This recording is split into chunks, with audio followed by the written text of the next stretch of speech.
নমস্কার বন্ধুরা, আর জি কুকিং চ্যানেলে আপনাদের সবাইকে স্বাগত। আজকে নিয়ে হাজির হয়ে গেলাম নিরামিষ ঢ্যাঁড়সের এমন একটা রেসিপি নিয়ে যেটা ভাত, রুটি, পরোটা সব কিছুর সাথে দুর্দান্ত লাগে। তো চলুন শুরু করা যাক।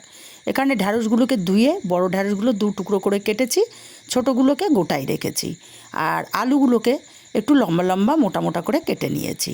এবার একটা কড়াই গরম করে এখানে 3 চামচ পরিমাণে তেল দিলাম। তেলটা গরম হলে অল্প একটু লবণ দিয়ে তারপর কেটে রাখা আলুগুলো দিয়ে দিলাম। সামান্য একটু হলুদ দিয়ে আলুগুলোকে লাল লাল করে ভেজে নেব। আলুগুলো এখানে বেশ লাল লাল করে ভেজে নেওয়া হয়ে গেছে।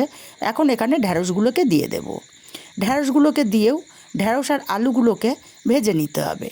ঢ্যাঁড়স আর আলুটা ভাজা হতে হতে আমি একটা মশলা করে নেব। একটা পাত্রের মধ্যে 1/2 চামচ হলুদ, 1/2 চামচ লঙ্কার গুঁড়ো, 1 চামচ দেব ধনে গুঁড়ো, 1/2 চামচ জিরের গুঁড়ো আর 1/2 চামচ দেব কাশ্মীরি লঙ্কার গুঁড়ো। অল্প করে জল দিয়ে খুব ভালো করে মশলাটাকে গুলে নেব। মশলাটা খুব ভালো করে গোলা হলে এইভাবে গুঁড়ো মশলা গুলে রান্না করলে বাটা মশলার স্বাদ আসে।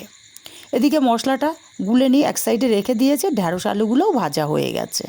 এখন আলাদা পাত্রে ঢ্যাঁড়স আলুটাকে নামিয়ে নেব। আবারও কড়াই বসিয়ে এখানে 3 চামচ পরিমাণে তেল দিলাম।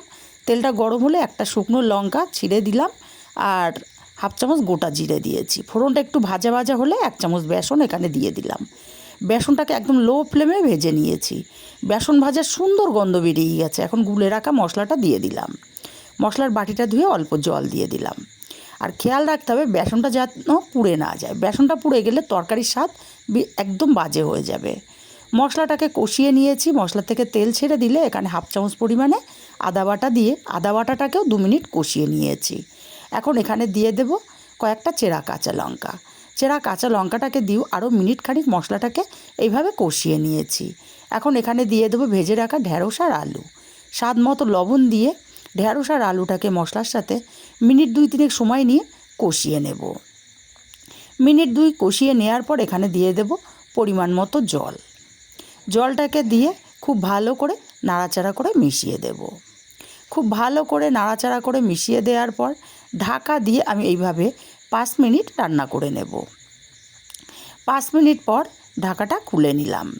এখন নাড়াচাড়া করে দেখে নেব আলুটা কেমন সেদ্ধ হলো। এখানে আলু আমার খুব সুন্দর মতো সেদ্ধ হয়ে গেছে। আর ঢাকা দেব না, 1/2 চামচ চিনি দিয়ে দিলাম। চিনিটাকে দিয়ে নাড়াচাড়া করে খুব ভালো করে মিশিয়ে দিয়ে আরও 2 থেকে 3 মিনিট তরকারিটাকে ফুটিয়ে নেব। 2 থেকে 3 মিনিট তরকারিটা ফুটিয়ে নেওয়ার পর ঠিক এই পর্যায়ে আমি দিয়ে দেব কিছুটা ধনেপাতা কুচি। আর ধনেপাতা কুচিটাকে দিয়ে খুব ভালো করে নাড়াচাড়া করে মিশিয়ে দেব। খুব ভালো করে নাড়াচাড়া করে মিশিয়ে নামিয়ে নিলেই কিন্তু রেডি হয়ে যাবে দুর্দান্ত স্বাদের নিরামিষ ঢ্যাঁড়স আলুর তরকারি। রেসিপিটা কেমন লাগলো কমেন্ট করে জানাতে ভুলবেন না। ভালো লাগলে কাছের আত্মীয় স্বজন বন্ধুবান্ধবের কাছে শেয়ার করতে ভুলবেন না।